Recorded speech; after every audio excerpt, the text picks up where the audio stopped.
Assalamualaikum warahmatullahi wabarakatuh.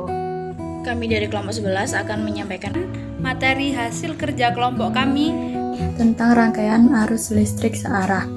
Saya Alvina Dwi Nisaatun Nabila. Nama saya Sheila Bambang Wahyu Saputri.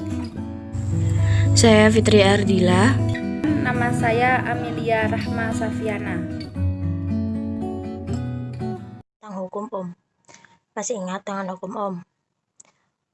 Sewaktu di SMP, kalian telah belajar tentang hukum Ohm. Hukum ini mempelajari tentang hubungan kuat arus dengan beda potensial ujung-ujung hambatan. Nama lengkap ilmuwan yang pertama kali menjelaskan hubungan kuat arus dengan beda potensial ujung-ujung hambatan ini adalah Gerd Simon Ohm. Jika ada benda potensial antara dua titik dan dihubungkan melalui penghantar, maka akan timbul arus listrik. Penghantar tersebut dapat diganti dengan resistor, misalnya lampu. Berarti, jika ujung-ujung lampu diberikan beda potensial, maka lampu itu dialiri arus. Dalam eksperimennya, Ohm menemukan bahwa setiap benda potensial ujung-ujung resistor R dinaikkan, maka arus yang mengalir juga akan naik. Jika beda potensial diperbesar, ternyata kuat arusnya juga bertambah besar. Suatu contoh hasil percobaannya ditunjukkan pada tabel berikut. Perubahan antara kuat arus dan beda potensial dilukiskan seperti pada grafik berikut. Grafiknya di samping ya. Jika percobaan diulang untuk resistor lain, maka grafik F terhadap I juga berbentuk garis lurus condong ke atas dan melalui titik asal 0. Tetapi dengan kemiringan atau tan A yang berbeda, dari grafik di atas dapat disimpulkan bahwa besar kuat arus sebanding dengan beda potensial hubungan ini dapat dirumuskan. Agar kesebandingan di atas sama, Ohm menggunakan konstanta perbandingan sebesar R atau resistivitas sama dengan hambatan, sehingga diperoleh persamaan sebagai berikut. F sama dengan IR.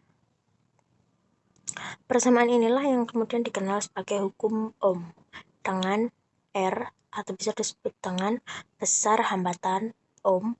Suatu hambatan dalam SI adalah volt per ampere atau disebut Ohm. Jadi I Ohm 1 Ohm sama dengan 1 volt per ampere. Contoh yang pertama, di dalam suatu rangkaian tertutup, sebuah hambatan sebesar 3 ohm dirangkai dengan sumber tegangan 9 volt. Tentukan besarnya kuat arus yang mengalir pada rangkaian tersebut. Berikut cara penyelesaiannya. Diketahui R sama dengan 3 ohm dan V sama dengan 9 volt, dan yang ditanyakan adalah I. Cara menjawabnya adalah dengan rumus I sama dengan F per R sama dengan 9 per 3. Dan jawabannya adalah 3A. Jadi besar kuat arus yang mengalir pada rangkaian tertutup tersebut adalah 3A. Contoh yang kedua. Pada ujung-ujung sebuah resistor diberi beda potensial 1,5 volt. Saat diukur kuat arusnya ternyata sebesar 0,2 A. Jika beda potensial ujung-ujung resistor diubah menjadi 4,5 volt, maka berapakah kuat arus yang terukur?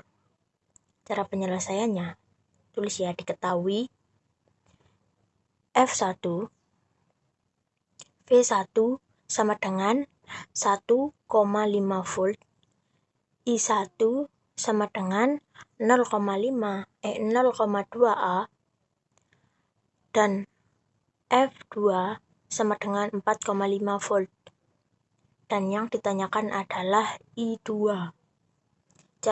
Cara menjawabnya dengan rumus R sama dengan V per I sama dengan 1,5 per 0,2, dan jawabannya adalah 7,5 ohm. Dari keadaan pertama dapat diperoleh nilai hambatan R sebesar 7,5 ohm Dari nilai R ini dapat ditentukan I sebagai berikut. I sama dengan F V per R sama dengan 4,5 per 7,5 sama dengan 0,6 A.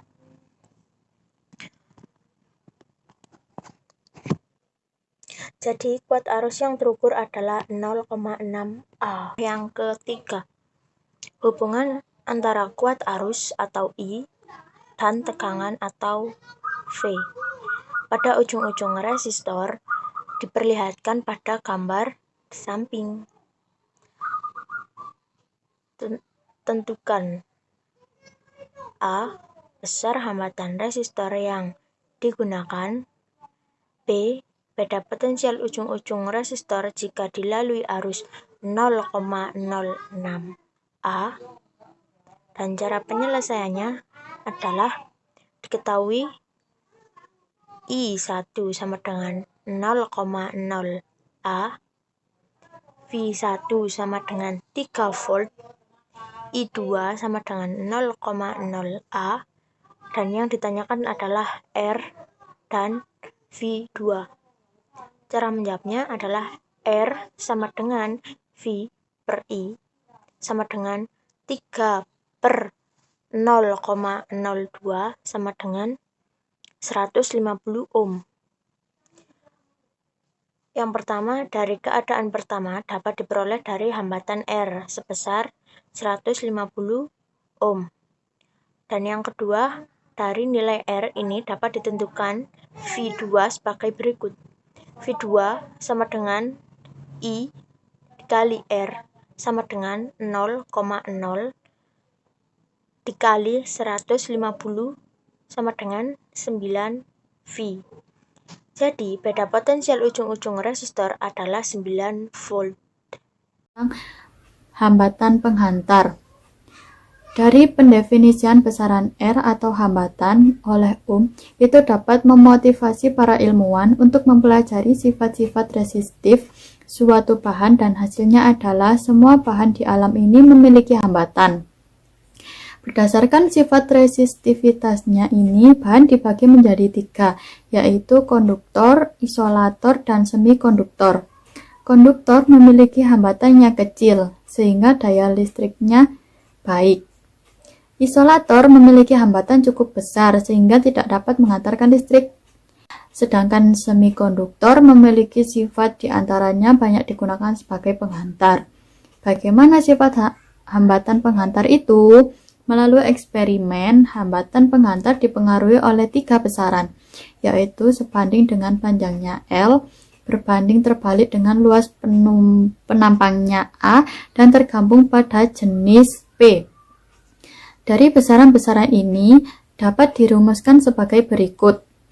R sama dengan PL per A, dengan R sama dengan hambatan, P sama dengan hambatan jenis, L sama dengan panjang penghantar atau M, A sama dengan luas penampang penghantar. Contoh, sebuah penghantar terbuat dari tembaga memiliki panjang 2 meter dan luas penampangnya 1,5 mm persegi.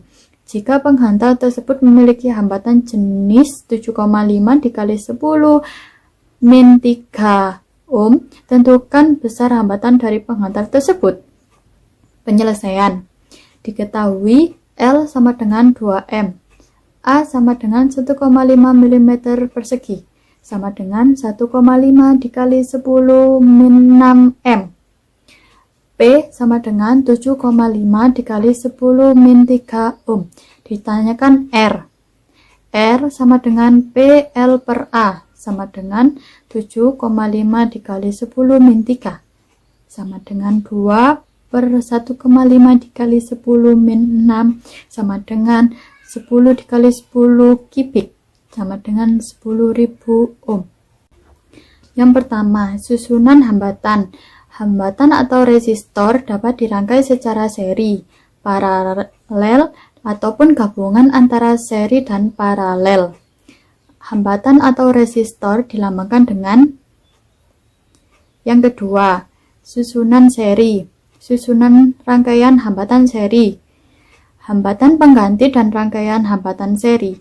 Pada hambatan disusun seri berlaku ketentuan sebagai yang pertama, kuat arus yang melalui tiap-tiap hambatan adalah sama dan sama dengan kuat arus yang melalui hambatan pengganti seri atau I. I1 sama dengan I2 sama dengan I3 sama dengan IN sama dengan I5. Yang kedua, tegangan pada hambatan pengganti seri atau V5 sama dengan jumlah tegangan pada tiap-tiap hambatan, yaitu Vs sama dengan V1 ditambah V2 ditambah V3 ditambah seterusnya ditambah Vn. Yang ketiga, tegangan pada tiap-tiap hambatan sebanding dengan hambatannya. V1 banding V2 banding V3 banding Vn sama dengan R1 banding R2 banding R3 sama dengan Rn. Yang keempat, hambatan pengganti seri sama dengan jumlah tiap-tiap hambatan. Rs sama dengan R1 ditambah R2 ditambah R3 ditambah seterusnya ditambah Rn. Hambatan-hambatan yang disusun seri berguna untuk memperbesar hambatan serta sebagai pembagi tegangan. Jika terdapat N, buah hambatannya masing-masing besarnya sama dengan R dan dipasang seri, maka Rs sama dengan N kali R. Contohnya, terdapat 3 buah pegas disusun seri dengan besar hambatan masing-masing 100 ohm, 200 ohm, dan 300 ohm. Tentukan besar hambatan penggantinya.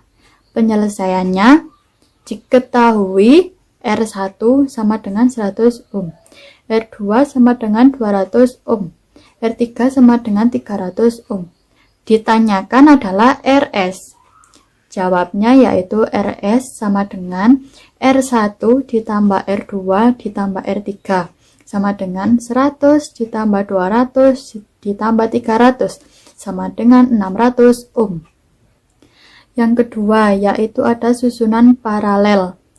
Susunan rangkaian hambatan paralel. Hambatan pengganti dari rangkaian hambatan paralel. Pada hambatan yang disusun paralel berlaku ketentuan sebagai berikut. Yang pertama, kuat arus yang melalui hambatan pengganti paralel sama dengan jumlah kuat arus yang melalui tiap-tiap hambatan.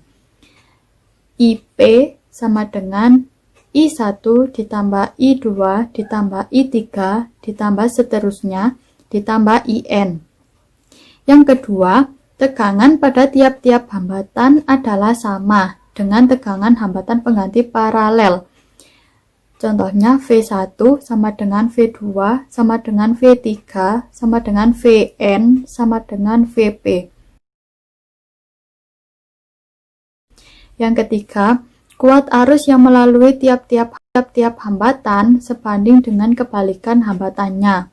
Contohnya I1 banding I2 banding I3 sama dengan 1 per R1 ditambah 1 per R2 ditambah 1 per R3. Hambatan-hambatan yang disusun secara paralel berguna untuk memperkecil hambatan serta sebagian pembagi arus. Yang keempat ada hambatan pengganti paralel dapat dihitung dengan persamaan 1 per Rp sama dengan 1 per R1 ditambah 1 per R2 ditambah 1 per R3 ditambah seterusnya ditambah 1 per R4. Khusus untuk 2 buah hambatan yang dirangkai secara paralel, besar hambatan penggantinya dihitung dengan persamaan Rp sama dengan R1 dikali R2 per R1 ditambah R2. Sedangkan untuk N, buah hambatan yang masing-masing besarnya sama dengan R dan dirangkai paralel dapat dihitung dengan persamaan Rp sama dengan R per N.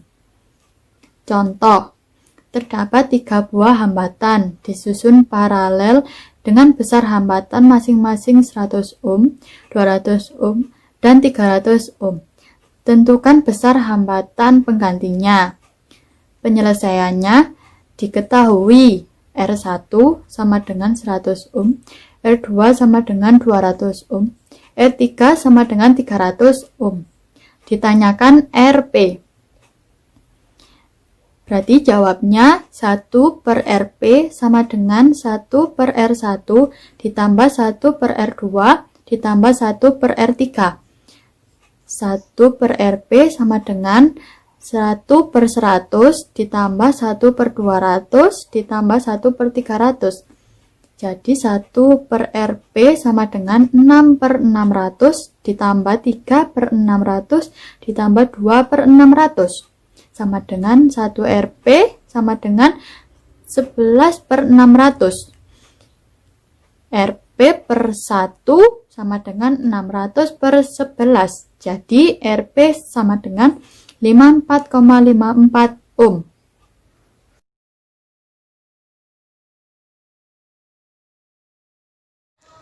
Hukum Kirchhoff.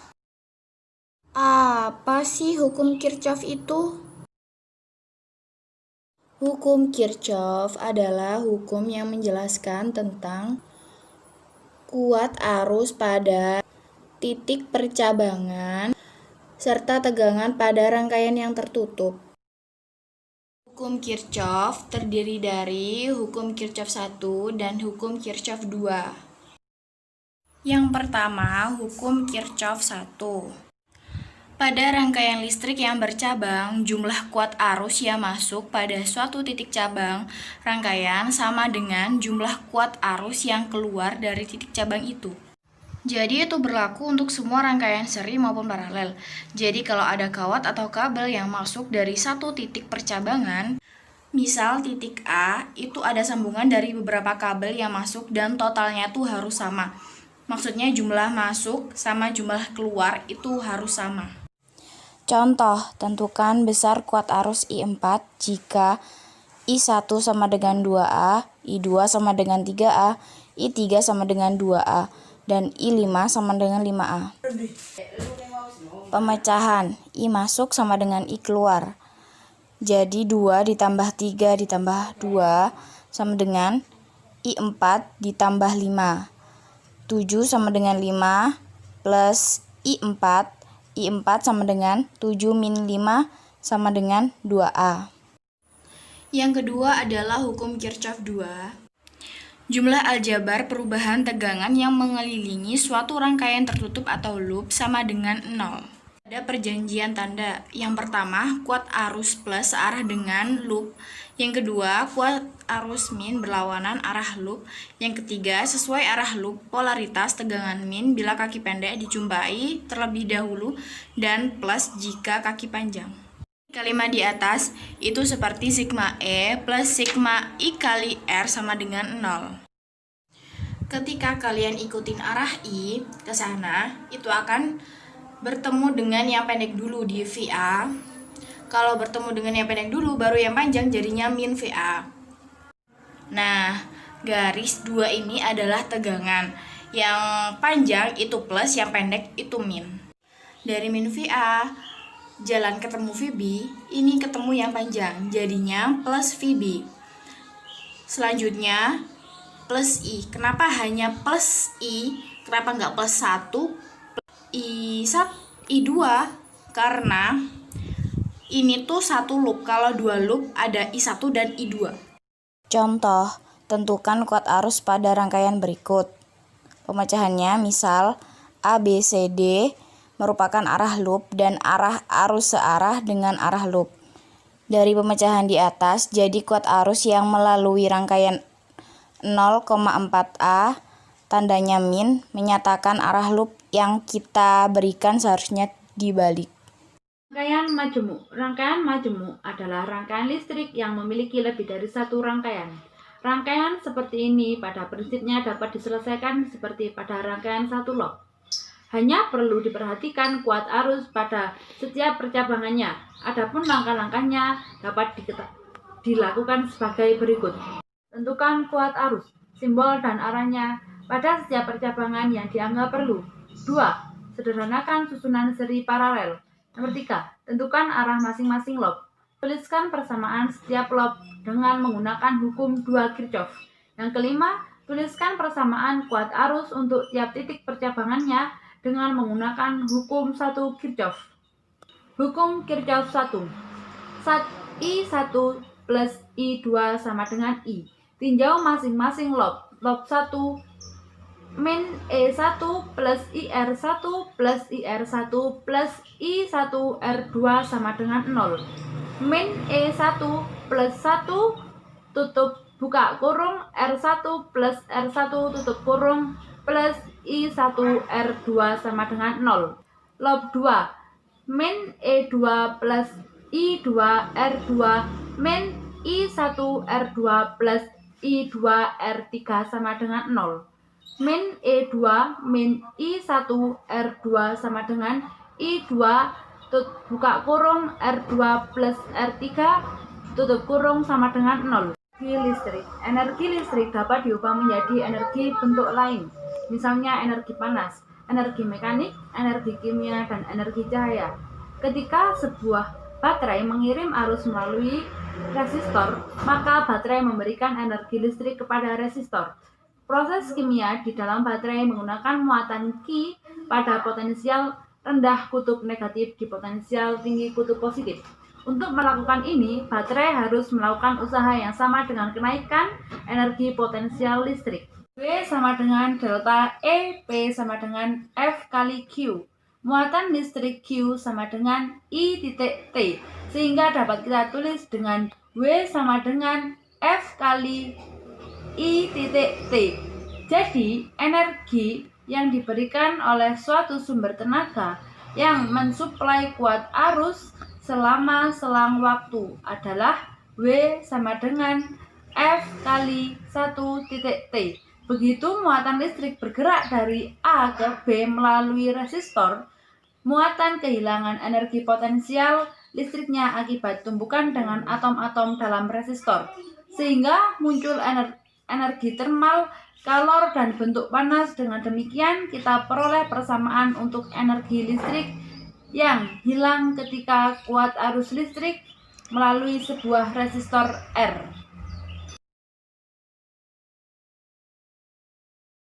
Daya listrik. Energi listrik yang diberikan oleh baterai adalah W sama dengan FIT, sehingga daya listrik P yang diberikan oleh baterai F adalah PF titik I titik T per T sama dengan P titik I. Begitu muatan listrik bergerak dari A ke B memulai resistor R seperti ditunjukkan pada gambar di atas, maka daya tersebut hilang dalam bentuk panas pada resistor R. Disebut daya disipasi. Daya disipasi dalam resistor R dapat dirumuskan P sama dengan I kuadrat titik R titik T atau PV kuadrat per R. Dalam 1I, satuan daya adalah watt. Satuan energi listrik W adalah joule, dan satuan waktu adalah sekon. 1 joule adalah energi yang tidak begitu besar. Sebagai contoh, energi yang kita perlukan untuk menutup pintu adalah 5 joule. Oleh karena itu, pemakaian energi listrik di rumah kita tidak diukur dalam joule, tetapi diukur dengan satuan yang lebih besar, yang disebut kilojoule, disingkat kWh. Alat ukur yang mengukur energi listrik di rumah kita dinamakan kWh meter. 1 kWh meter adalah energi yang dihasilkan oleh daya 1 kW yang bekerja selama 1 jam. Thank you. Wassalamualaikum warahmatullahi wabarakatuh. Salam sejahtera buat yang beragama lain.